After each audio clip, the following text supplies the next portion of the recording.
A presidency ends without a coup inside the palace, without an election night, without a vote count. It ends with a flight plan. The question is why, in the hours that followed, the oil market barely reacted.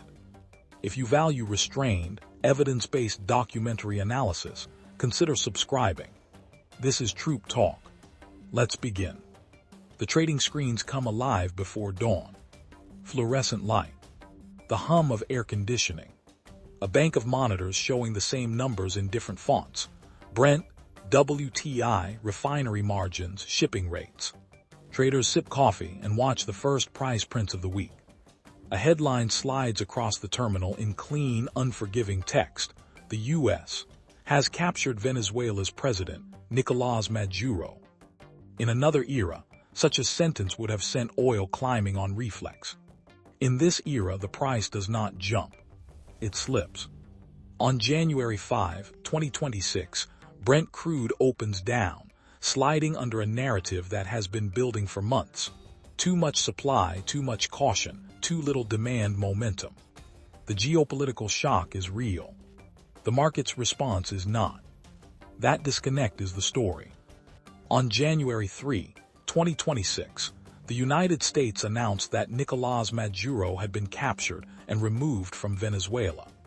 Reporting from major outlets described an operation that moved quickly from Caracas to American custody. By the end of the weekend, Maduro was expected to appear in a U.S. federal court. Inside Venezuela, the seizure of a head of state would normally be the beginning of a vacuum. But the state is not only a person. It is a chain of command, a bureaucracy, and, critically for oil, a system of terminals, pipelines, and contracts that can continue operating even when the politics collapse. Within days, a familiar figure stepped forward. Delcy Rodriguez, long one of Maduro's closest allies, assumed an interim role backed by the military and supported by Venezuela's supreme judicial institutions, according to Associated Press reporting. In a statement carried by Reuters on January 5, she called for an agenda of collaboration with Washington, words designed to signal continuity, not chaos. It is a striking pivot, not a concession of legitimacy, but a recognition of leverage. Venezuela's leverage has always been the same: oil.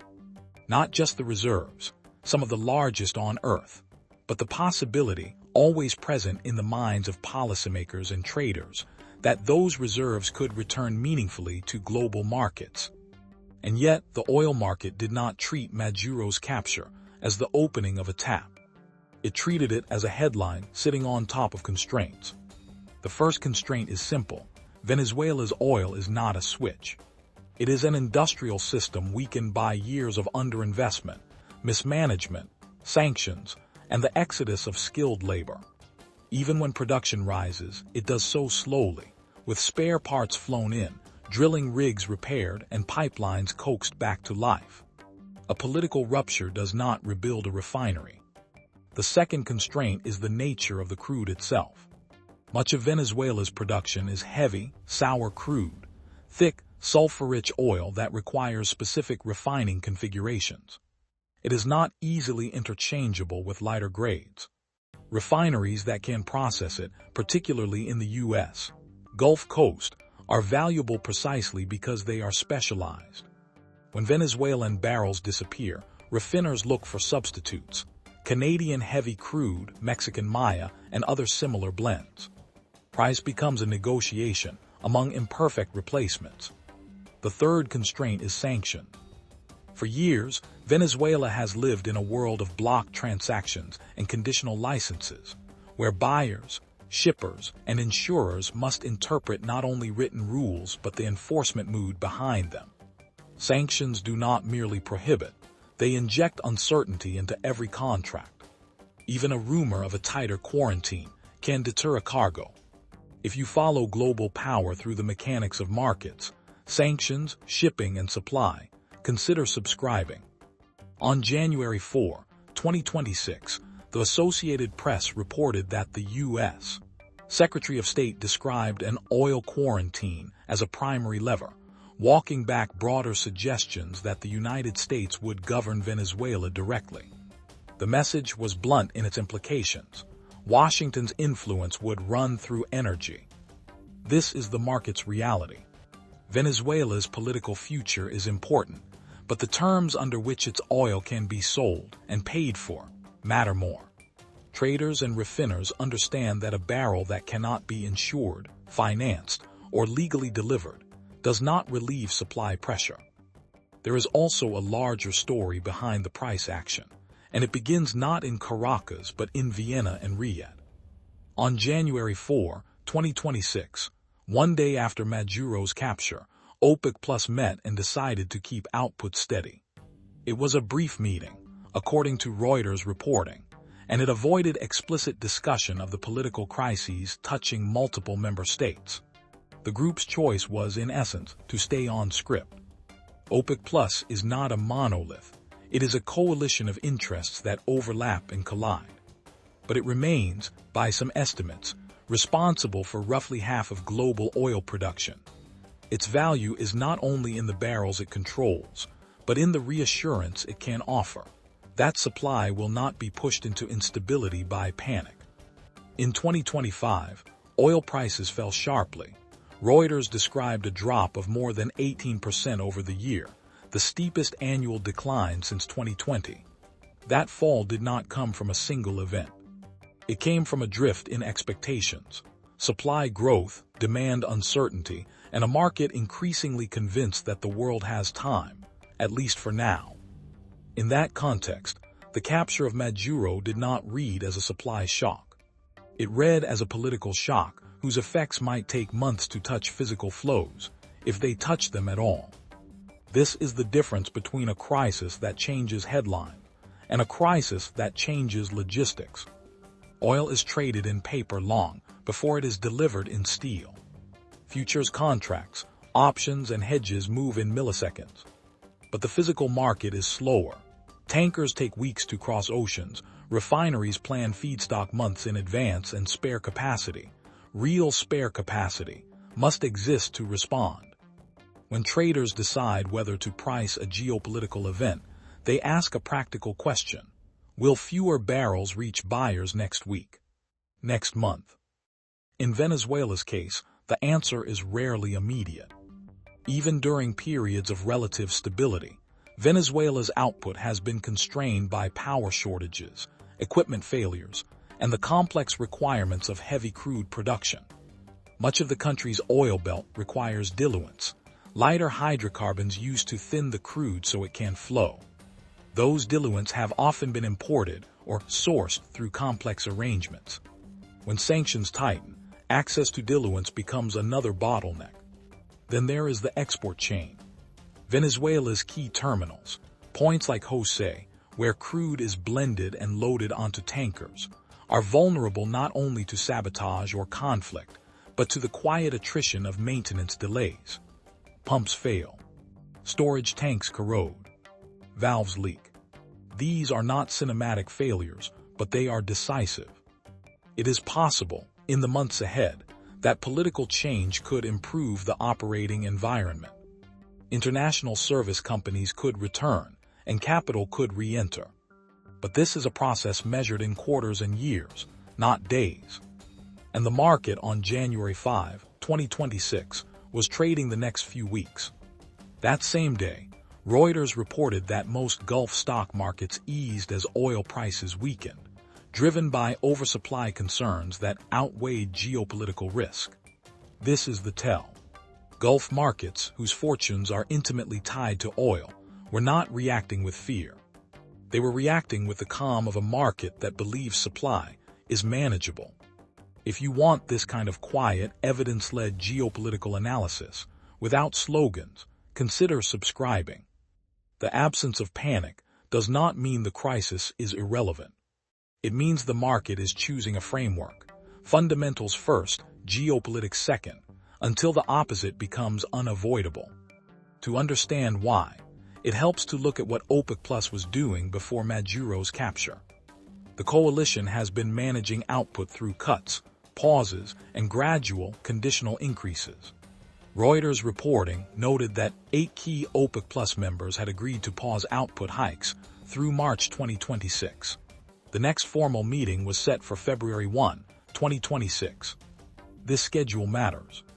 The oil market does not respond only to events, it responds to calendars. A decision window concentrates expectations.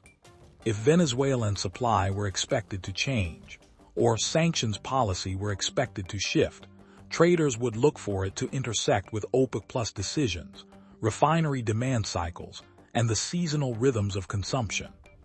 In the absence of a clear near-term catalyst, the default story remains the same. The market has enough oil. That story is reinforced by the ability of other producers to compensate, at least partially, for disruptions. Saudi Arabia has historically held the largest spare capacity, though estimates vary and the true figure is always debated. The UAE, Kuwait, and Iraq also have flexibility but less. Russia, under sanctions, remains a complicated factor, exporting significant volumes, but under constraints that shape where and how those barrels flow. The global oil system is now adapted to shocks. Not immune but hardened. After years of disruptions, pandemic, wars, sanctions, shipping crises, the market has learned to discount. Risk premiums still exist, but they are applied selectively. Traders look not for the drama of a crisis, but for the mechanism by which it changes cargoes. This is one reason the capture of a president does not automatically move a commodity. There is a deeper layer as well. Oil today is not only energy. It is financial stability. It is inflation. It is domestic politics in consuming countries. Central banks watch energy prices closely because they flow into transport costs, food prices, and public confidence. That makes oil management a form of macroeconomic governance. When prices rise sharply, governments feel it quickly. When prices fall, producers feel it. In this environment, OPEC Plus is not merely protecting revenue. It is trying to prevent wild swings that can destabilize both sides of the market.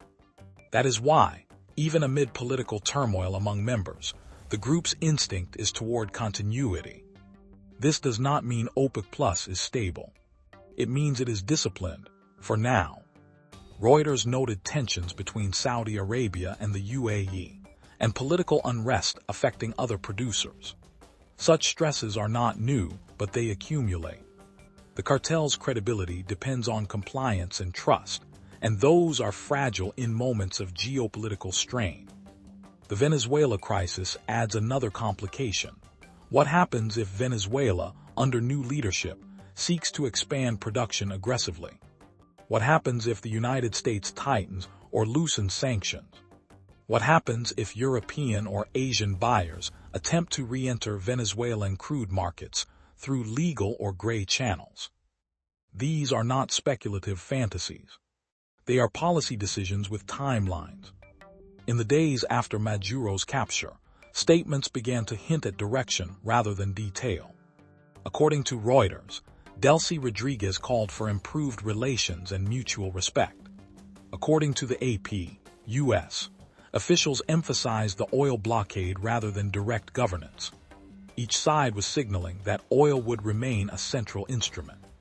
This is what energy diplomacy looks like in practice, not speeches, but the terms under which cargoes move. The immediate consequences inside Venezuela are likely to be political rather than industrial. The oil sector depends on institutional continuity. If the military protects facilities and the bureaucracy continues to function, exports may remain relatively steady, within the narrow limits already imposed by capacity and sanctions. If you value this kind of systems-level reporting, where politics meets logistics, consider subscribing. But the political consequences can still ripple.